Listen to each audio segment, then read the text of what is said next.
Bienvenidas guerreras a otro episodio de Get It Girl. On today's show, we're going to talk about ways we numb ourselves and how to stop that. And on the couch today, we're going to be joined by bilingual actress Montse Hernandez, who stars in the upcoming film Student Body. And we'll finish the show with another calming session with Dr. Nikki Starr and her Wellness Wednesdays. So don't go anywhere because Get It Girl is about to start.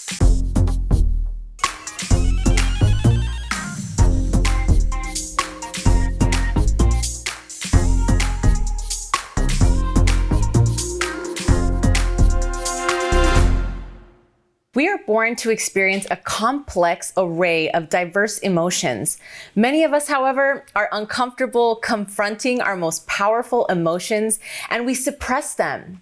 So girls, what do you think? Do you guys do that? Almost that. Yeah, I definitely work on it, but sometimes I feel like you do have to suppress emotions to kind of get things going. Like if you have to go to work, you have to, leave it at the door and things of that sort. I don't believe that it's healthy to do it 24/7.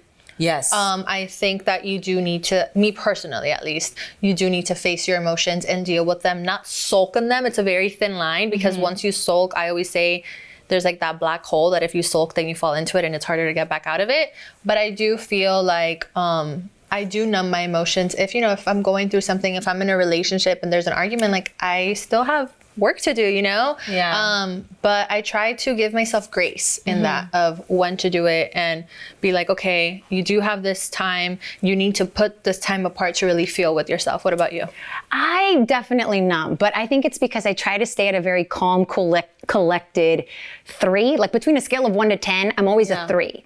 I'm a 3 and I'll fluctuate to a 5. But once I get to a 10, it's like the floodgates open. Like I'll cry and I'm like crying where I'm unconsolable. Yeah, your body speaks to you. Yeah, for sure. Or then I'm so angry, I'm enraged and I'm at a 10. So I always have to calculate like, is this worth getting the best of me? So I'm always at a 3 for the most part on my emotions. And then I'll sometimes fluctuate to a 5, but I try not to really detour. And it's important though to separate it, like you said. Yeah. Sometimes we do have to go get to work, but it's also really important to go back to those emotions, address them, feel them, and feel those uncomfortable emotions. Like you were saying, in a relationship, sometimes it hurts. Allow yourself to cry, allow yourself to process that. And I personally have chosen to go into therapy because I can't process it healthy. I didn't have a healthy upbringing. My parents were very toxic, loving Latino household, but that has helped me to kind of not numb it. And when I did numb it, it looked like alcohol, going out and feeding yourself, being out around people, distractions. Yeah. So that's another way to numb it. But your body beautifully eventually speaks to you. Right. It speaks to you in physical pain, stress, anxiety, depression. You said a 3, which made me actually curious to ask you. So if you numb it to a 3, do you numb it until you explode, and then when you explode, you're exploding about all these past things? Or are you able to actually numb it but really just let it go? I try. I'm a very calculated person when it comes to my response. The only thing that gets me to a 10 all the time is a Disney movie. I am crying unconsolably that I have to pause the movie. Yeah. And I think that's maybe all my numbness, all the 3s they catch up to me.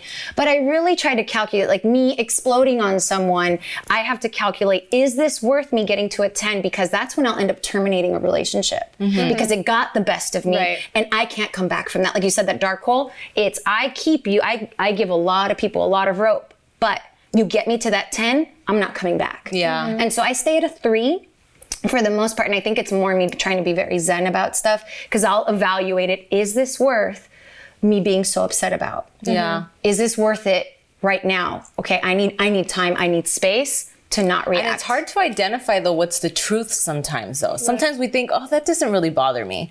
But then later days go by and you're irritable. Yeah. Again, these are signs that your body's telling you. If you're extra, if you can't sleep, things like that, you have to kind of realize that sometimes the truth is it did bother you. And sometimes you should address that. And sometimes you need to realize you are numbing it and just ignoring it, making it that 3, like you were saying. Sometimes it's a 5 or a 7 and you're like, it's really a 3 because I don't want it to ruin my day. But it's important for us to process that. It's important for us to sit with those uncomfortable feelings, and that will help you transform or grow from it. Yeah. And therapy therapy, I think for me personally, I'm such an avid person for therapy. I think me too, everybody yes. should do therapy.